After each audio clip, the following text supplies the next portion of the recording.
Emmanuel. আমি প্রভু দিয়ে আপনাদের প্রত্যেককে খ্রিস্টীয় শুভেচ্ছা এবং স্বাগতম জানাই। প্রভু আমাদেরকে আশীর্বাদ করুন যিশু নামে। যদি আমরা প্রভুর গৃহে এসে আনন্দিত থাকি, আমরা 3 বার বলবো হালেলুয়া। আসুন আমরা জোরে আমরা দৃঢ়তায় বলবো হালেলুয়া। খুব শক্তিশালী বাক্য। আর হালেলুয়া দ্বারা সেই জিরিহর সেই দেওয়াল ভেঙে গেছে। আসুন আমরা হাত তুলি, আমরা জোরে বলবো hallelujah, hallelujah, hallelujah, hallelujah. Amen. প্রভু আমাদের প্রত্যেক আশীর্বাদ করুন যিশু নামে। আমেন। আসুন আমরা উঠে দাঁড়াই। আপনার পাশের লোককে আপনি বলুন, প্রভু আপনাকে আশীর্বাদ করবেন যিশু নামে।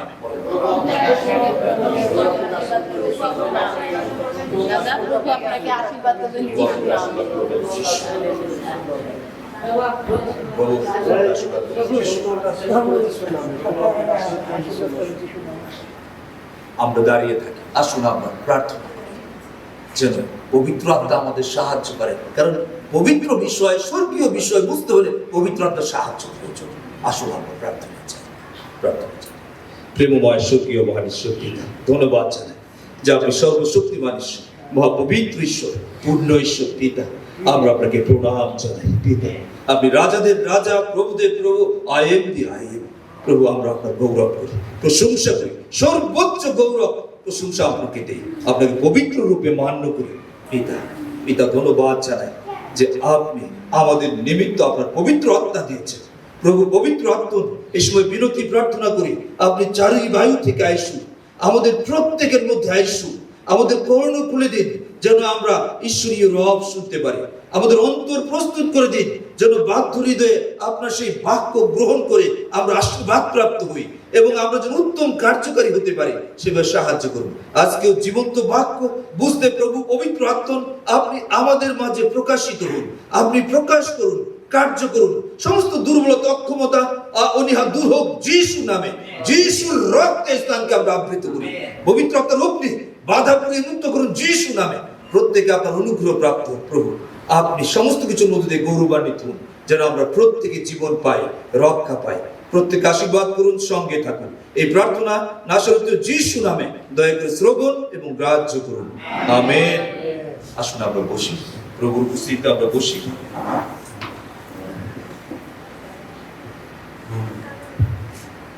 আজকে আমরা যে বিষয় নিয়ে বাক্য থেকে কথা বলবো,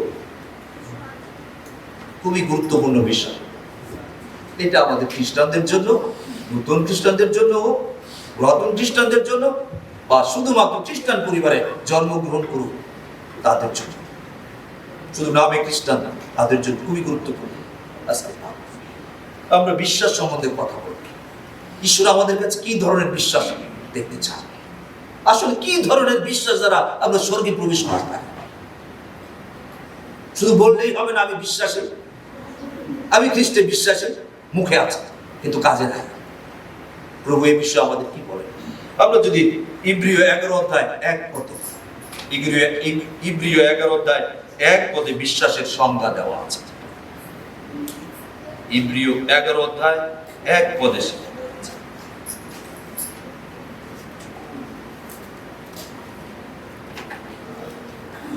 এখানে এই কথা আছে, আর বিশ্বাস প্রত্যাশিত বিষয়ের নিশ্চয় জ্ঞান, অদৃশ্য বিষয়ের প্রমাণ প্রাপ্তি।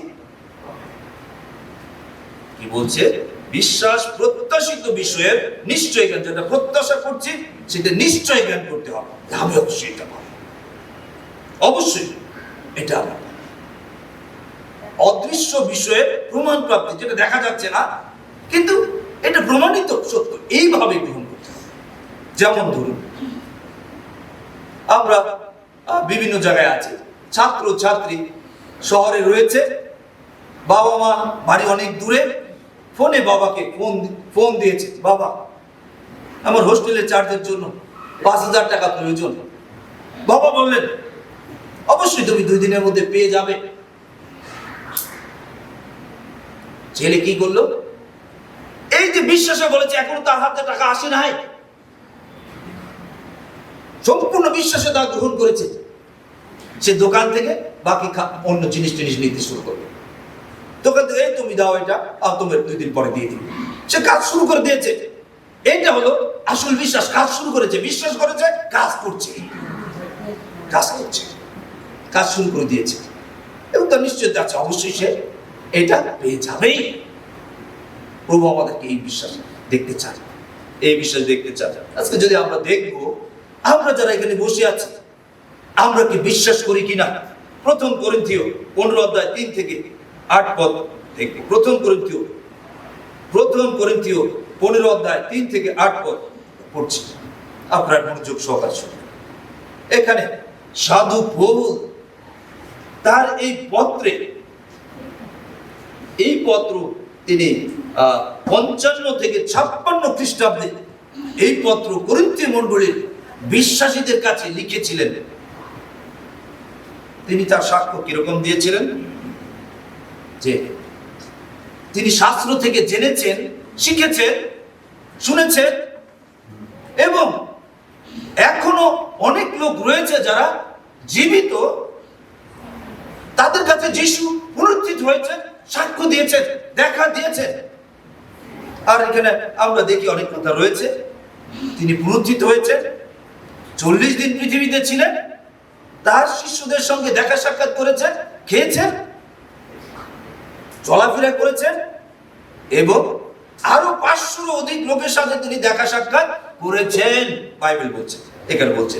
এবং তিনি কি বলছেন আরো? তাহার পরে একবারও 500 অধিক 6 পদে ভ্রাতাকে দেখা দিলেন, তার অধিকাংশ লোক অদ্যপি আছে, মানে জীবিত আছেন। সেই আমরা যদি দেখি সেই 56 খ্রিস্টাব্দে যখন তিনি এই পত্র লিখছেন, এখনো জীবিত আছে। মানে কি? যিশুর পুনরুত্থান সেই সময় জিহুদীদের মধ্যে 2টা গ্রুপ ছিল, সদ্দুকি, ফরিসি। সদ্দুকিরা পুনরুত্থান বিশ্বাস করে না, যে না, পুনরুত্থান নাই, মানুষ কিভাবে আবার উঠবে, মরে গেছে, শেষ হয়ে গেছে। কিন্তু ফরিসিরা বিশ্বাস করে যে মানুষ মরবে, আবার উঠবে, পুনরুত্থিত হবে, বিশ্বাস করে। আর সেই জন্য 2 ধরনের কথা সেই সময় জিহুদীদের মধ্যে ছিল। আজও জগতে অনেক লোক আছে এরকম ভাবতে পারে যে পুনরুত্থান কেমন হবে। কিন্তু আজকে পুনরুত্থানের কথা বলা হচ্ছে। আপনি কি সেই যীশু খ্রিস্ট যে পুনরুত্থিত হয়েছে, যে 5 তারিখে সেই পুনরুত্থান উৎসব, ইস্টার প্রোগ্রাম হয়েছে, আপনি কি বিশ্বাস করেন যীশু পুনরুত্থিত হয়েছে? আওয়াজ তুলুন, কথা বলবেন।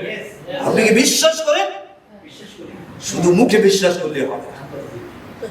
যীশু পুনরুত্থিত হয়েছেন আমাদের ধার্মিক গঠিত করার জন্য। যা আমি যা বলেছি তা আমি করেছি। আমার লোকেরা আমার উপর বিশ্বাস করতে পারে, আস্থা রাখতে পারবে, আর পৃথিবীর অন্য কেউ পারে না।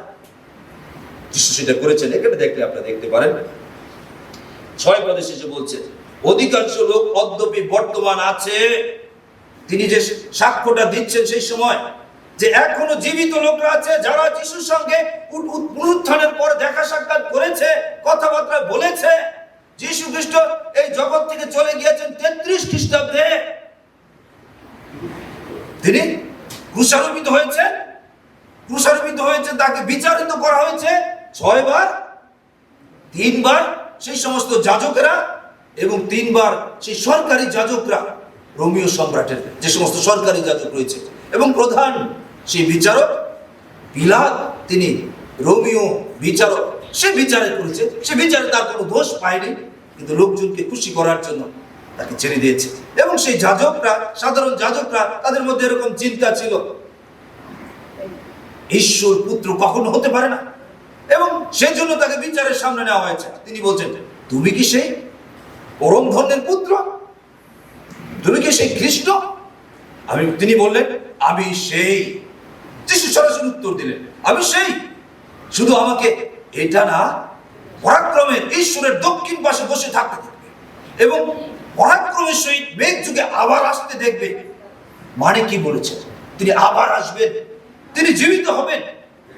এটা এই কথাগুলো তিনি বলছেন মৃত্যুর ক্রুশারোপিত করার আগে। বিচারের সময়, শেষ সময় যখন বললেন, আমি সেই পরম ধন্যের পুত্র, আমি সেই, আমি খ্রিস্ট, যিনি অভিষিক্ত পরিত্রাণকর্তা, তোমরা শুধু পরমধনের পুত্র হিসেবে না, ঈশ্বরের দক্ষিণ পাশে আমি বসে থাকবো, মানে ক্ষমতায় পাওয়ারে থাকবো, এবং আমি আবার দ্বিতীয় আগমন করব। আপনারা কি বিশ্বাস করেন যীশু খ্রিস্ট পুনরুত্থিত? আওয়াজ দিবেন, আওয়াজ দিবেন, আওয়াজ দিবেন। এবং সাধু পৌল কি বলছেন? এই সাধু পৌল ছিলেন না, তিনি ছিলেন শাউল, যিশুর বিরুদ্ধাচারী। যিশুর অনুসারীদের তিনি শাস্তি দিতেন, মেরে ফেলতেন, নির্যাতন করতেন, জেলখানায় ভরে রাখতেন, গ্রাম ছাড়া করতেন। আজও অনেক দেশে সেটা চলছে। অনেক দেশে যারা যিশুকে জানে না, যিশুর কথা আছে, সমস্ত শাস্ত্রে যিশুর কথা আছে, তৌরাত, জব্বুর, ইনজিল, কুরআন আর অন্যান্য শাস্ত্র থাকতে পারে। যিশুর কথা রয়েছে, 4 জায়গায় যিশুর কথা রয়েছে, কিন্তু তারা এই যে শুধু নামে মুখে বিশ্বাস, কিন্তু তারা যিশু সম্পূর্ণ বিশ্বাস করছে না। তাই সাধু পৌল এখানে সাক্ষ্য তুলে ধরেছেন। যারা এখনো জীবিত রয়েছে, এর মধ্যে রয়েছে যাদের সাথে যিশু দেখা করেছেন, এবং আমি শেষ কালের যে অকালজাত, যে আমি, সাধু পৌল বলছেন, আমি যখন শাউল ছিলাম, পৌলের নাম আগে ছিল শাউল, যখন যিশুর অনুসারীদের নির্যাতন করতাম, গ্রাম ছাড়া করতাম, সেই জিহুদি যাজকদের কাছ থেকে অনুমতি নিয়ে তাদেরকে ধরে আনতাম, জেলখানায় ভরতাম, তাদেরকে নির্যাতন করতাম, যিশু নাম ত্যাগ করাতাম, আমি সেই কাজ করতাম। আর প্রেরিত 9 অধ্যায় বললে আপনারা পাবেন, এই কাজ করতে গিয়ে দামেস্কের পথে তিনি বাধাগ্রস্ত হলেন। আকাশ থেকে বিশেষ আলো তার উপর পড়েছে, সে ঘোড়া নিয়ে তার সাথে আরো অনেক সঙ্গীরা যাচ্ছিলেন, আর সে সেখান থেকে পড়ে গেল। এক বিশেষ আলো তাদের উপর পড়েছে, আর সে পড়ে গেল। পড়ে গিয়ে আর সে আওয়াজ শুনলো, একটা সব বাক্য শুনলো, শাউল শাউল, কেন আমাকে তাড়না করছো? প্রেরিত 9 অধ্যায়কে দেখে তার নাম ছিল শাউল, অর্থাৎ যিশুর তাড়নাকারী, যিশুর লোকদের নির্যাতনকারী, যিনি জীবিত পুনরুত্থিত যিশু, যিনি সব দেখছেন। তিনি সেই সময় পৃথিবীতে নাই। 33 খ্রিস্টাব্দে তিনি ক্রুশারোপিত হয়েছেন, পুনরুত্থিত হয়েছেন, এবং তার অনেক লোকের সাথে দেখা সাক্ষাৎ করে 40 দিনের তিনি পৃথিবীতে ছিলেন। সশরীরের ঊর্ধ্বে এই উপরে চলে গেছে, উঠেছেন। তার শিষ্যরা তাকিয়েছিল। আপনারা প্রত্যেকটা সুসমাচারের শেষ দিকে এই অংশগুলি পাবেন। এবং সেই স্বর্গদূতরা বলল, তিনি যেভাবে গিয়েছেন তিনি আবার আসবেন, আবার আসবেন। তারাও সাক্ষ্য দিয়েছেন।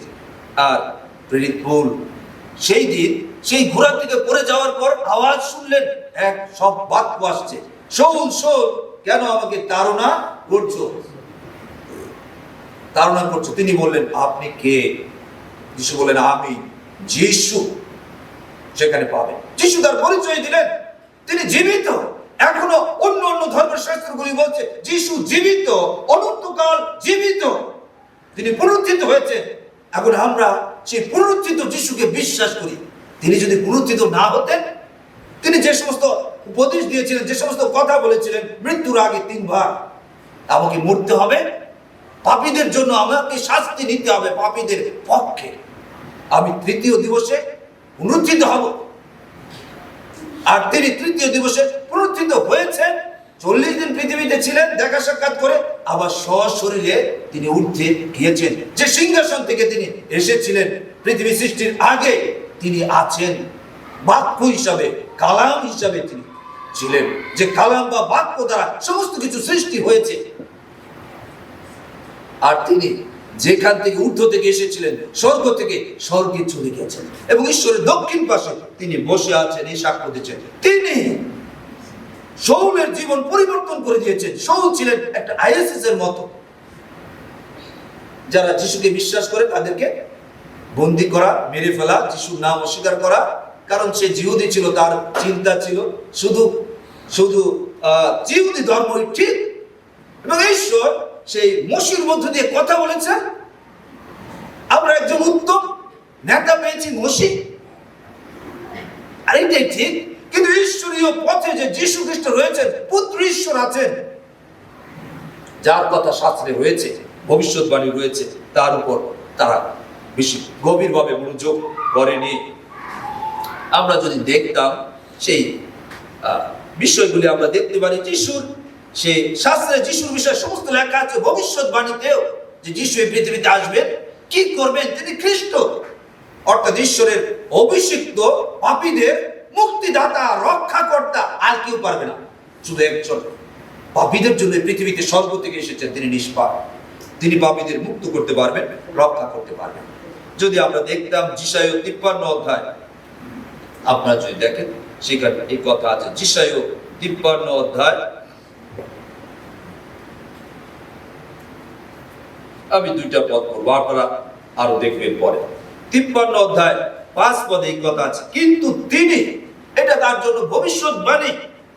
এটা প্রায় যীশু খ্রিস্ট এই জগতে মাংসময় দেহ নিয়ে আসার আরো 800 বৎসর পূর্বে ঈশ্বর যিশায় ভবনের মধ্যে দিয়ে প্রকাশ করেছেন। 5 পদে কি আছে? তিনি আমাদের অধর্মের নিমিত্ত বিদ্ধ, আমাদের অপরাধের নিমিত্ত চূর্ণ হইলেন। যিশু আমাদের পাপের জন্য বিদ্ধ হলেন এই ক্রুশে। তাকে মারতে পারে পৃথিবীর কোনো ক্ষমতা নাই। তিনি একবার ইঙ্গিত দিয়েছেন, যখন রাত্রেবেলা সেই জিহুদি যাজকদের সঙ্গে সেই সমস্ত সৈন্যরা এসেছে, তিনি তার ভিতর এবং অন্যদেরকে বলছেন, থামো, আমি যদি পিতাকে বলি, তিনি দ্বাদশ বাহিনী আমার জন্য পাঠিয়ে দিবেন। পৃথিবীর কোন শক্তি নাই তাকে পারতে পারে। যিনি বাড়ির উপর দিয়ে হেঁটেছেন, তিনি 4 দিনের মৃত্যুকে জীবন দিয়েছেন, তিনি ঈশ্বর, যার হাতে জীবন মৃত্যুর ক্ষমতা রয়েছে। পৃথিবীর নিয়মও তিনি পাল্টাতে পারেন। যা কিছু আজকে অনেক বিজ্ঞানীরা আবিষ্কার করছে, সেইগুলি তিনি পরিবর্তন করতে পারেন। তিনি বাড়ির উপর দিয়ে হাঁটছেন। কেমন মনে হয়? বাড়ির উপর দিয়ে হাঁটা উচিত, হাঁটা স্বাভাবিক। আর্কিমিডিসের সূত্রে কি আছে? ভারী জিনিস সেই সম পরিমাণ পানি গ্রহণ করবে, সেই স্থান দখল করবে, নিচে যাবে। কিন্তু যিশু পানির উপর দিয়ে হাঁটছে, মানে সেই সময় কিছু সময় তিনি আর্কিমিডিসের সেই সূত্রকে তিনি স্টপ রেখেছেন। তিনি সবকিছু পারেন, মৃতকে জীবন দিয়েছে, সমস্ত কিছু করেছেন। না, যাই হোক, আমি আপনাদের এইদিকে দৃষ্টি রাখছি। তিনি আমাদের অপরাধের নিমিত্ত বিদ্ধ হলেন, তার বিষয়ে বলা, যিশুর বিষয়ে বলা। সে 800 বৎসর পূর্বে যিশু যখন মাংসময় দেহ নিয়ে আসার সেই সময় বলা হচ্ছে, তিনি পাপীদের জন্য বিদ্ধ হবেন, ক্রুশে মরবেন। আমাদের অপরাধের নিমিত্ত চূর্ণ হইলেন, তিনি চূর্ণ হবেন। আমি 10 থেকে 11 কথা পড়ছি, আপনার আরো গভীর কথা এখানে রয়েছে। সেখানে আছে, তথাপি তাহাকে চূর্ণ করিতে সদাপ্রভুরই মনোরোধ ছিল ঈশ্বরের। এটা পরিকল্পনা, যেন তিনি পাপীদের জন্য চূর্ণ হন, ক্রুশে মৃত্যুবরণ করেন। তার মনের ইচ্ছা ঈশ্বরের। তিনি তাহাকে যাতনাগ্রস্ত করিলেন, তাই ঈশ্বর এটা অনুমতি দিলেন। সে পাপীদের রক্ষার, পাপীদের মুক্তির মূল্য হিসাবে তিনি পাপীদের পক্ষে শাস্তি গ্রহণ করুক। তিনি নিষ্পাপ, আর কোনো পাপীকে বাঁচাতে পারবে না। আদম বংশের সমস্ত মানুষ, সমস্ত এর মধ্যে যত নবী, রাসূল বা প্রফেট রয়েছে, কাউকে তিনি পরিত্রাণকর্তা হিসেবে পাঠান নাই। পাপীদের পাপ ক্ষমা করে স্বর্গে যাওয়ার সেই অনুমতি দেন নেই, শুধু যীশু খ্রিস্টকে দিয়েছেন। পড়ে রাখুন সেই কথা। তাহার প্রাণ যখন দোষার্থক বলে উৎসর্গ করিবে, তখন তিনি আপন বংশ দেখিবেন, দীর্ঘায়ু হইবেন। ঈশ্বর কি? যীশু খ্রিস্ট যেন পাপীদের পক্ষে নিজের জীবনকে দোষার্থক বলি, পাপার্থক বলি হিসাবে ঈশ্বরের জন্য উৎসর্গ করে। আর তিনি সেটা করেছিলেন। নিজ দেহকে পাপীদের জন্য, নিষ্পাপ সেই দেহকে নিষ্পাপ পশু দিতে হতো, নিষ্পাপ ঈশ্বরীয় বেশ্যবক হিসাবে নিজেকে উৎসর্গ করেছেন। নিজে ক্রুশে মৃত্যু নিজে স্বেচ্ছায় গ্রহণ করেছেন। আর এটা ঈশ্বরের ইচ্ছা ছিল। তখন তিনি আপন বংশ দেখিবেন, দীর্ঘায়ু হইবেন, যেন ঈশ্বর তার লোকদের দেখতে পারেন। ধার্মিক প্রজা, ধার্মিক সন্তান, প্রকৃত খ্রিস্ট বিশ্বাসীদের দেখতে পারেন, যারা ঈশ্বরীয় দেহ ধার্মিকতাকে গ্রহণ করবে, যা তিনি যিশুর মধ্য দিয়ে ক্রুশে সম্পন্ন করেছেন। যিশু খ্রিস্ট পাপের মুক্তি হিসেবে নিজের জীবন ক্রুশে দিয়েছেন, এবং তাহার হস্তে সদাপ্রভুর মনোরথ সিদ্ধ হইবে।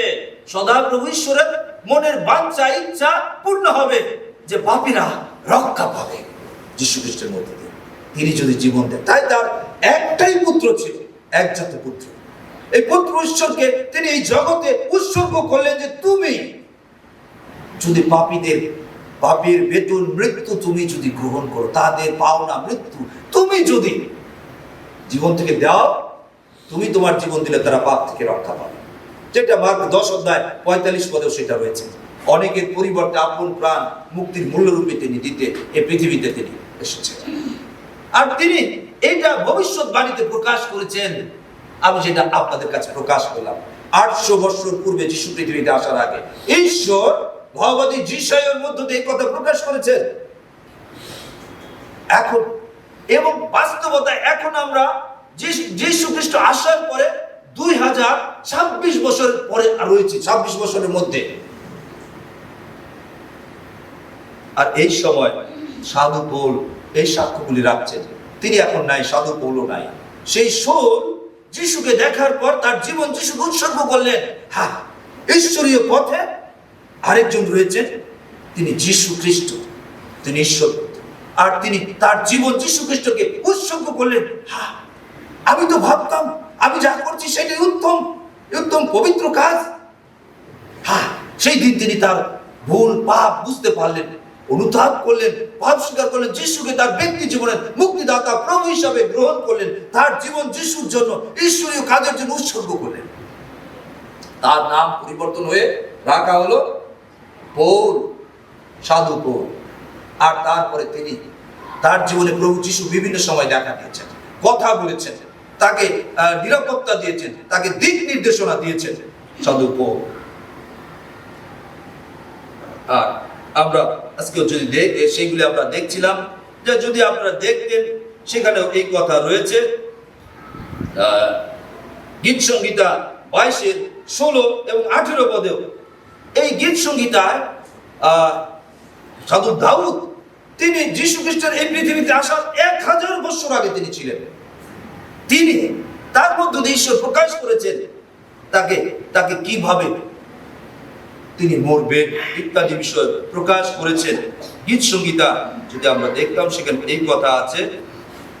গীত সংহিতা 22:16 কারণ কুকুরেরা আমাকে ঘিরিয়াছে, দুরাচারদের মণ্ডলী আমাকে বেষ্টন করিয়াছে, তাহারা আমার হস্তপদ বিদ্ধ করিয়াছে। এটা যিশুর কথা বলা হয়েছে।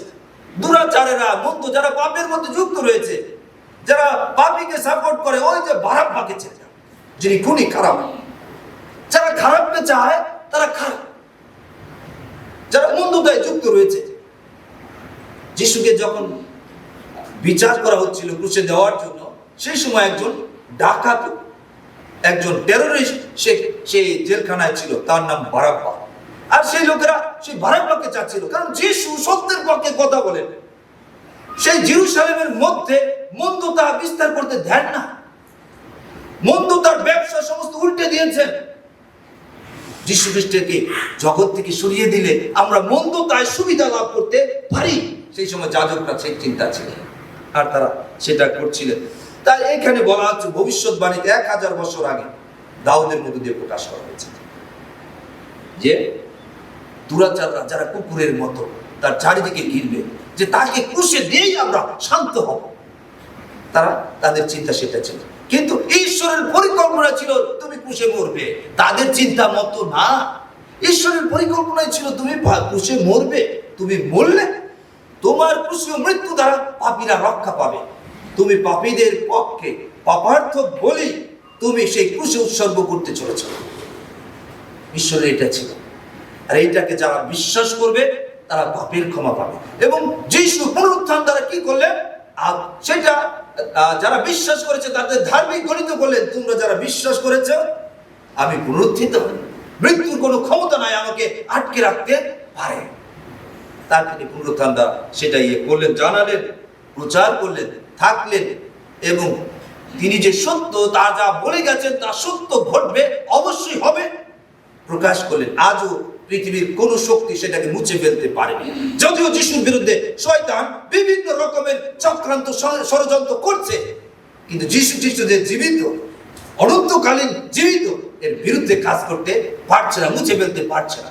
প্রত্যেকটি ধর্মশাস্ত্রে সেই কথা রয়েছে। 18 পদে দেখলে সেই কথা আছে, তাহারা আপনাদের মধ্যে আমার বস্ত্র বিভাগ করিবে, আমার পরিচ্ছদের জন্য গুলিবাট করে, যিশুর বস্ত্রগুলি গুলিবাট করে তারা নিয়েছিল। এটাও রয়েছে ভবিষ্যৎবাণী ছিল। যিশু হঠাৎ করে এসে এইটা করেছেন কিছু না, এটা করে চলে গেছেন তা না। তিনি খ্রিস্ট এই পৃথিবীতে আসবেন, পাপীদের মুক্তির জন্য আসবেন। এটা একদম সেই প্রথমে আদম হাওয়া যখন পাপে পতিত হয়েছে সেই দিনও তার ইঙ্গিত রয়েছে। নারীর বংশ থেকে যে আসবে, শয়তান তোমার মস্তক সে চূর্ণ করবে। নারীর বংশ কুমারীর মধ্য দিয়ে, কুমারী মরিয়মের মধ্যে যীশু খ্রিস্ট পৃথিবীতে এসেছিলেন। তিনি শয়তানের মস্তক চূর্ণ করেছেন সে ক্রুশীয় মৃত্যুর মধ্য দিয়ে, এবং পরিপূর্ণ শয়তানের কাজও তিনি ধ্বংস করবেন। তিনি আবার আসবেন। আমরা যদি আর একটু দেখতাম, সেখানে এই কথা আছে ইয়োব 19:25 আর এটাও ভাববাণিক প্রফেসি। খ্রিস্টপূর্ব 400 থেকে 700 খ্রিস্টাব্দের মধ্যে, খ্রিস্টপূর্ব এই ইয়োব এই পৃথিবীতে ছিলেন। আর তিনি এই কথা বলেছেন ইয়োব 19:25 যে আমার পরিত্রাণকর্তা ধূলির উপরে উঠে দাঁড়িয়েছেন, আমার পরিত্রাণকর্তা ধূলির উপরে উঠে দাঁড়িয়েছেন। এই কথা তিনি প্রকাশ করেছেন। আমরা যদি সেটা দেখতাম, সেখানে এই কথা আছে, কিন্তু আমি জানি আমার মুক্তি কর্তা জীবিত, তিনি শেষে ধূলির উপরে উঠিয়া দাঁড়াইবেন। আমেন। তার মধ্যে দিয়ে প্রকাশ করেছেন। তিনি কি বলছেন? আমি জানি আমার মুক্তিকর্তা জীবিত, আমার রক্ষাকর্তা খ্রিস্ট, সেই পুত্র ঈশ্বর যীশু খ্রিস্ট জীবিত, তিনি শেষে ধূলির উপরে উঠিয়া দাঁড়াইবেন, মানে তিনি পুনরুত্থিত হবেন। আপনারা কি বিশ্বাস করেন যীশু খ্রিস্ট পুনরুত্থিত? যারা যীশু খ্রিস্টের ক্রুশীয় মৃত্যুকে বিশ্বাস করে এবং তারা পাপের থেকে ক্ষমা পাবে, আর যারা যীশু খ্রিস্টের পুনরুত্থানকে বিশ্বাস করে তারা ধার্মিক হিসাবে গণিত হবে যে আমরা ধার্মিক। যীশু খ্রিস্ট পুনরুত্থিত, আমাদের প্রভু পুনরুত্থিত, মৃত্যুর কোনো ক্ষমতা নাই যে জীবন প্রাপ্ত। আমরা যদি আর একটু দেখতাম সেইভাবে রোমিও 10:7 এই কথা আছে। এই বিশ্বাস, আজকে আমার কথা বিশ্বাসের উপর, খ্রিস্টের বাক্য শুনতে শুনতে বিশ্বাস বৃদ্ধি পায়।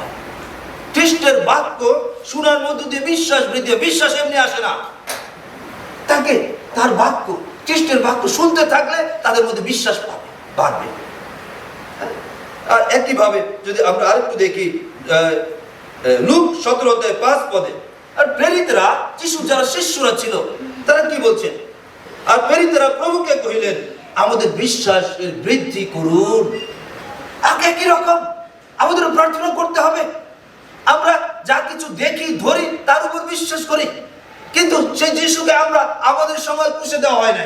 এই যিশু আমাদের সামনে হেঁটে বেড়াচ্ছেন না, কিন্তু তিনি একটা সময় 33 খ্রিস্টাব্দে তিনি হেঁটে বেরিয়েছেন, তাকে বিচার করা হয়েছে, পুষে দেওয়া হয়েছে, কবর প্রাপ্ত হয়েছে, তিনি পুনরুত্থিত হয়েছেন এবং 40 দিনের দিন স্বর্গারোহণ করেছেন।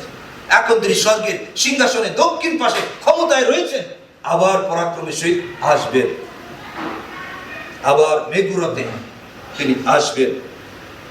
তাই আমাদের প্রয়োজন রয়েছে বিশ্বাস বাড়ানোর জন্য প্রার্থনা করা। লুক 17:5 প্রেরিতেরা যিশুকে বলে প্রভু আমাদের বিশ্বাস বৃদ্ধি করুন। আজকে খ্রিস্টান যারা আছে, একটু পরে আমাদের আরো চোখ খুলবে, কি বিশ্বাস চাচ্ছে। আমাদের বিশ্বাসের বৃদ্ধি তিনি চাচ্ছেন, শুধু মুখে কথা না। তারপরে আমরা আরেকটু দেখবো 4 এই কথা, 4টা বিষয় আছে। ইব্রিয় 10:38 যিশু ঈশ্বর এই কথা বলছেন, আমার ধার্মিক ব্যক্তি বিশ্বাসে তো বাঁচিবে, বিশ্বাস ছাড়া বাঁচা যাবে না। যাদের মধ্যে ধার্মিক ব্যক্তি ঈশ্বরের উপর বিশ্বাস করলে, যীশু খ্রিস্টে বিশ্বাস করলে, পবিত্র আত্মায় বিশ্বাস করলে, তার বাক্যে বিশ্বাস করলে, সেই বিশ্বাস প্রকৃত বিশ্বাস হতে হবে, তারা বাঁচবে, তারা স্বর্গে যাবে। আমার ধার্মিক ব্যক্তি বিশ্বাসে তো বাঁচিবে, ইব্রিয় 10:38 সেই কথা আছে। আপনারা বলছেন আমি যিশুকে বিশ্বাস করি, যদি ধার্মিকতার কাজ না থাকে আপনার বিশ্বাস ভূতের বিশ্বাসের মতো। ভূতরা জানে প্রভুকে ভয় করে, জানে প্রভুর ক্ষমতা রয়েছে। আমরা দেখবো একটু পরে। যখন 20:29 যিশু পুনরুত্থানের পর শিষ্যদের সাথে দেখা দিয়েছেন। সেই দেখা দেওয়ার সময় একজন শিষ্য ছিলেন না, থোমা। থোমা তখন বলছেন আমি যিশুকে যতক্ষণ না যিশুর হাতের জায়গায় আঙ্গুল দেই, যিশু যেখানে পেরেক মারা হয়েছে কাঠের সাথে, তার পেরেক মারা হয়েছে দুই হাতে পায়ে, যতক্ষণ না আঙ্গুল দিয়ে দেখি আর তার বুকের মধ্যে হাত দিয়া না দেখে আমি বিশ্বাস করব না। তাই বলা হয় অবিশ্বাসী থোমা। অষ্টম দিনে, পুনরুত্থানের অষ্টম দিনে যিশু তার শিষ্যরা যেখানে রয়েছে, থোমাও সেখানে আছেন। এখানে আসলেন যখন 20 অধ্যায়ে গিয়ে পড়ে আপনারা পাবেন 25 পদে থোমা এই কথা বলেছে। তখন যিশু বলে, থোমা তোমার হাত বাড়িয়ে দাও, এ আমার সেই বিদ্ধ সেই স্থানে হাত দাও, আমার বক্ষ দিলে তুমি হাত দাও। আর তিনি হাত দিয়ে দেখলেন এবং তাকে বিশ্বাসে জড়িয়ে ধরলেন, বললেন, প্রভু আমার, ঈশ্বর আমার। অর্থাৎ যিনি কে ঈশ্বর না হলে কেউ এইভাবে বাঁচতে পারে না, পুনরুত্থিত হতে পারে না। মানুষ মরে যায়, কবর দেয়, পচে যায়, শেষ হয়ে যায়, কিন্তু আপনি ঈশ্বর, আপনি আমার প্রভু ঈশ্বর। তিনি বললেন, কিন্তু যিশু এতেই যথেষ্ট খুশি না। তিনি বললেন, থোমা অবিশ্বাসী হলো, বিশ্বাস করো। যারা না দেখিয়ে বিশ্বাস করে, যারা না দেখিয়ে বিশ্বাস করে তারা ধন্য। আমরা এখন দেখছি না, কিন্তু যিশু খ্রিস্টের বিষয় একদম অন্ধকারের বিষয় না। সমস্ত পরিষ্কার দেওয়া আছে শাস্ত্রগুলিতে, ভবিষ্যৎবাণী সবকিছু দেওয়া আছে শাস্ত্রগুলিতে রয়েছে, সমস্ত বিষয় দেওয়া আছে। আমাদের ঢাকবার বিষয় থাকবে না। আমরা যদি অবিশ্বাসের মধ্যে থাকি তাহলে আমরা থোমার মতো থাকবো। আমাদের বিশ্বাস ভূতের মতো হতে পারে, ভূতের মতো হতে পারে। যাকব 2 অধ্যায়, যেটা আজকে বাইবেল পাঠ করা হয়েছে, যাকব 2 অধ্যায় যদি আমরা দেখতাম, সেখানে এই কথাগুলি আছে। বিশ্বাস 2 প্রকারের বিশ্বাস আমরা দেখি।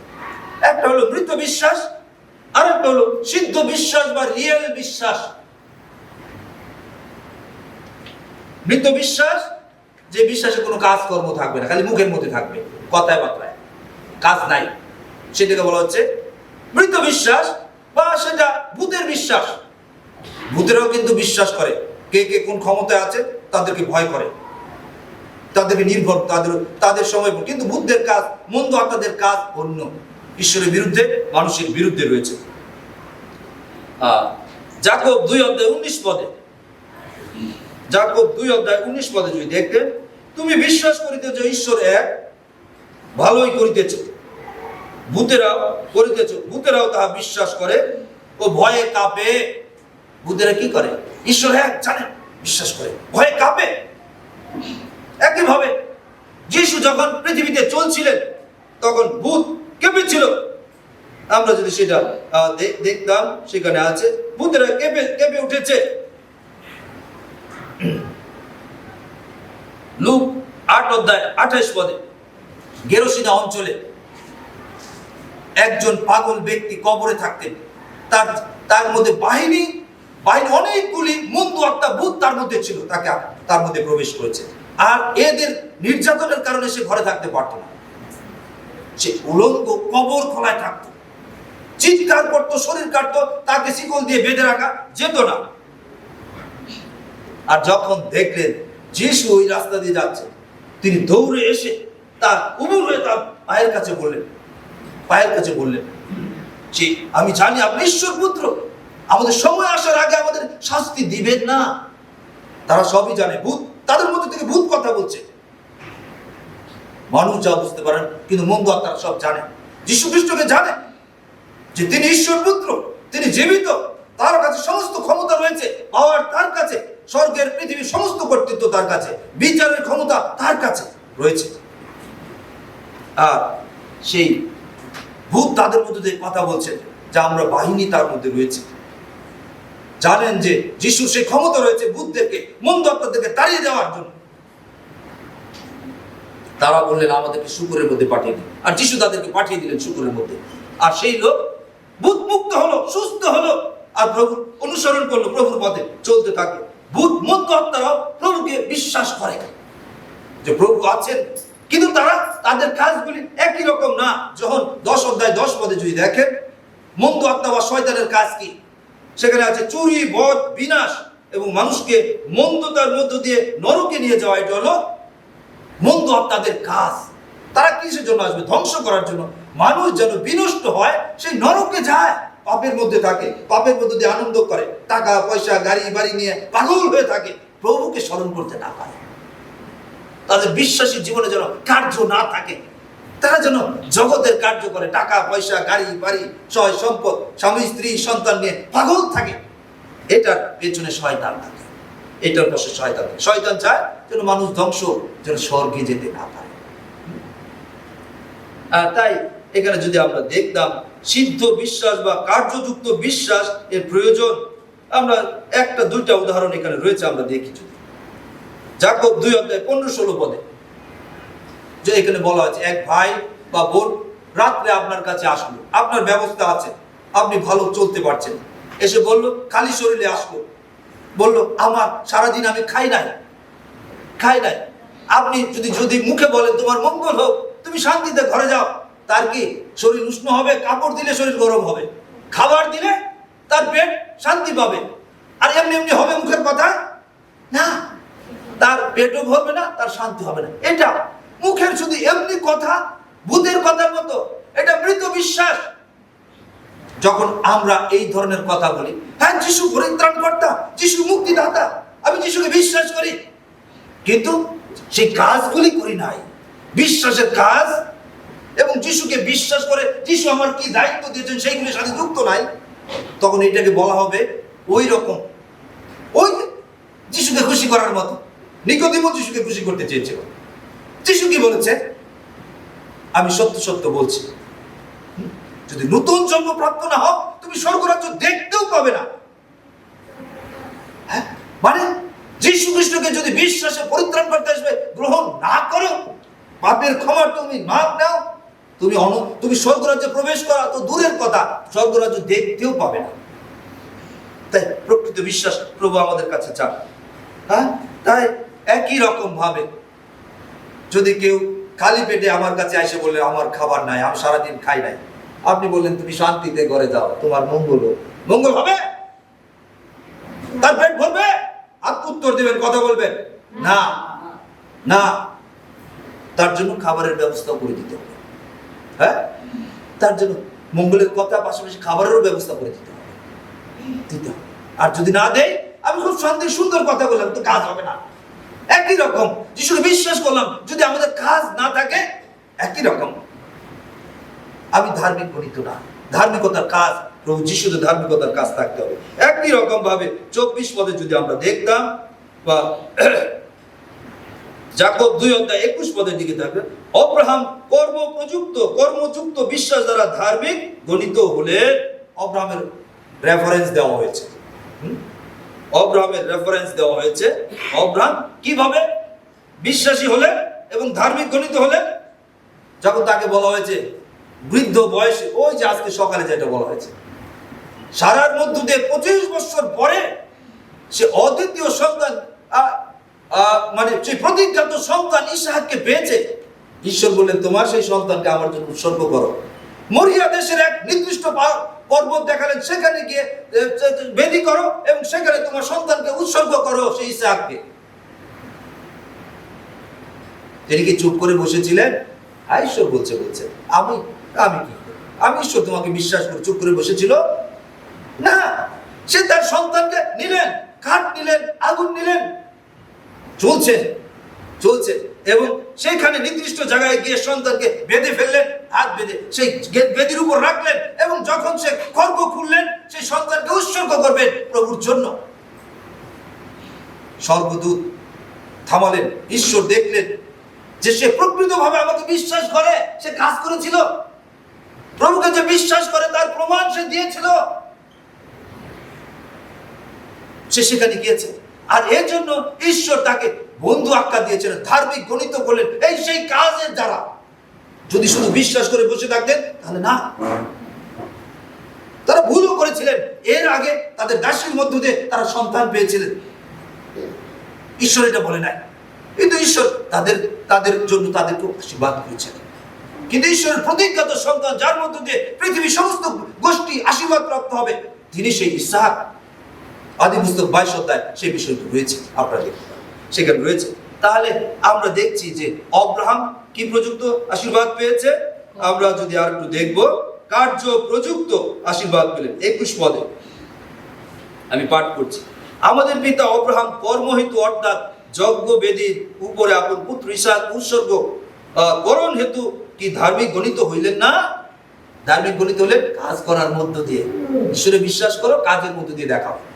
তিনি কাজের মধ্য দিয়ে দেখেন, সেই জন্য তিনি ধার্মিক গণিত হয়েছে।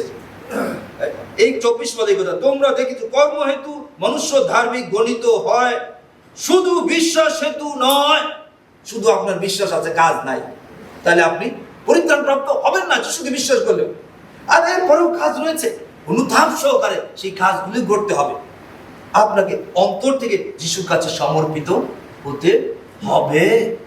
যিশু, তুমি পাপীদের মুক্তিদাতা, পাপীদের মুক্তির মূল্য তুমি ক্রুশে পরিশোধ করেছো। সমস্ত পাপীদের যা পাপীদের পাওনা ছিল শাস্তি, নরক শাস্তি, সেটা তুমি পাপীদের পক্ষে ক্রুশে নিয়েছো। আমি তোমাকে বিশ্বাস করি, আমি একজন পাপী, আমার এই পাপ তুমি দয়া করে ক্ষমা করো। যখন সে অনুতাপ সহকারে সেই হাঁটু গাড়বে, যিশুর কাছে কথা বলবে, যিশু আমি পাপী, আমি আমার পাপ জানি, আমার এই পাপ, দয়া করে ক্ষমা করো, ক্ষমা করো, আমি আর পাপে থাকতে চাই না।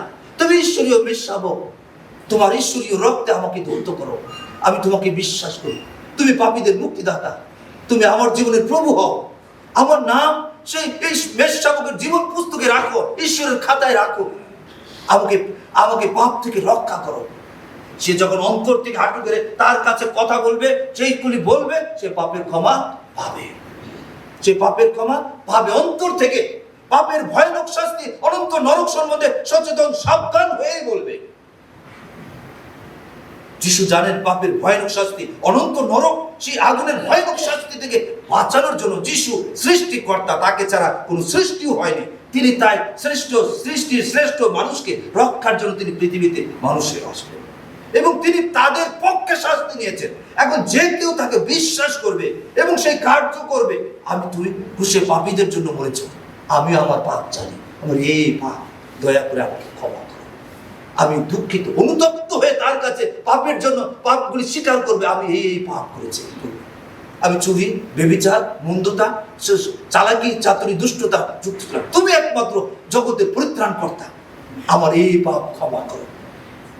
তুমি আমার জীবনের প্রভু হও, তুমি আমাকে ধার্মিক গণিত করো।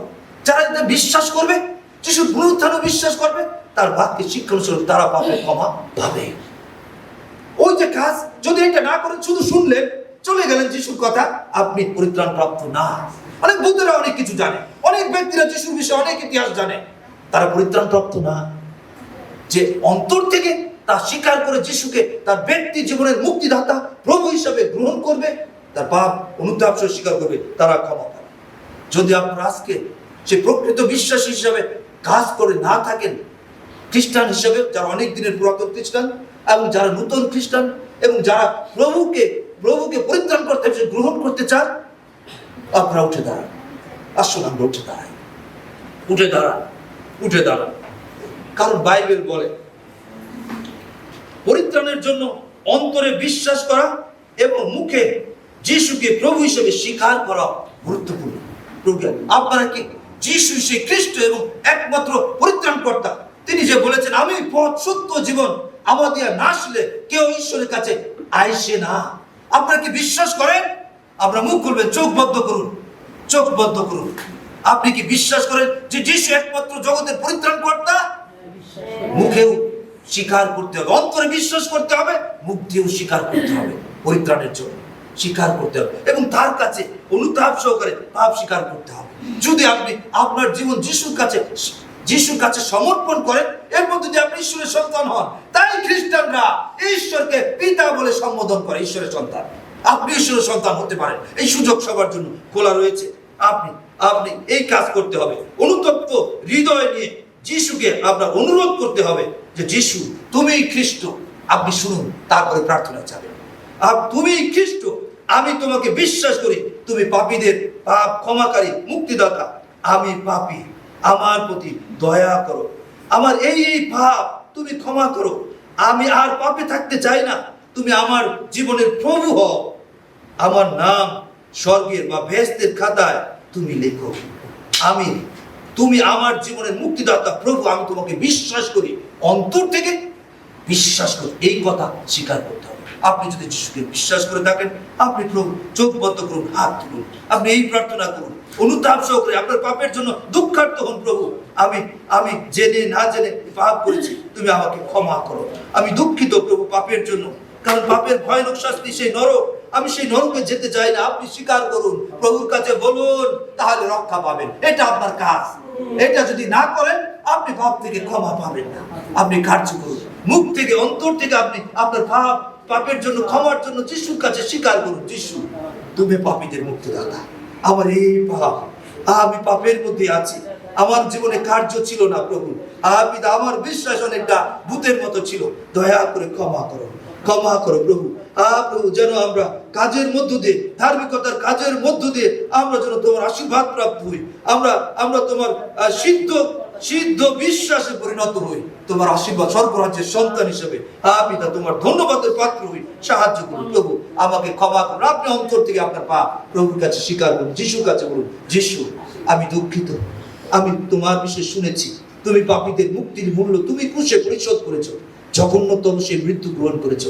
আমিও পাপী, আমি তোমাকে বিশ্বাস করি, তুমি আমার মুক্তির জন্য এই সমস্ত পাপের শাস্তি নিয়েছো। আমার এই পাপ দয়া করে তুমি ক্ষমা করো, আমি আর পাপে থাকতে চাই না। তুমি আমার জীবনের প্রভু হও, আমাকে নতুন জীবন দাও, আমার সমস্ত পাপ থেকে ক্ষমা করো, ক্ষমা করো। আমার নাম সেই স্বর্গের খাতায় লিখো, আমার তোমার পবিত্র আত্মা দিয়ে আমার জীবনে কার্য করো। প্রভু, পবিত্র আত্মা আমার জীবনে আসো।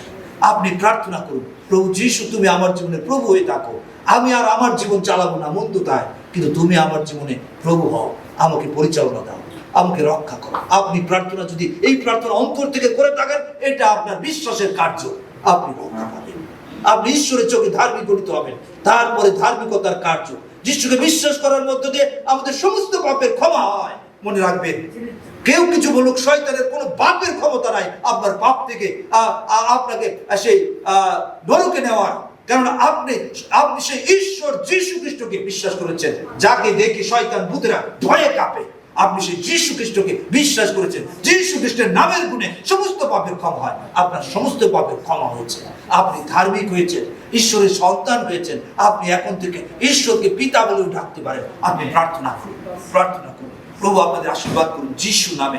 পিতা, প্রত্যেক ভাই বোনকে আপনার কাছে সমর্পণ করি। প্রভু, পবিত্র আত্মা আপনার হস্তে দিই, যারা অন্তর থেকে এই কার্য করেছে। পিতা, বিশ্বাস মুখে স্বীকার করেছে, অন্তরে বিশ্বাস করেছে, মুখ দিয়ে তা স্বীকার করেছে। পিতা, আপনি আপনার সন্তানদেরকে জানেন, সেই শান্তির সন্তানদের আশীর্বাদ করুন যিশু নামে। তারা আপনার অনুগ্রহ আশীর্বাদে পূর্ণ হোক যিশু নামে।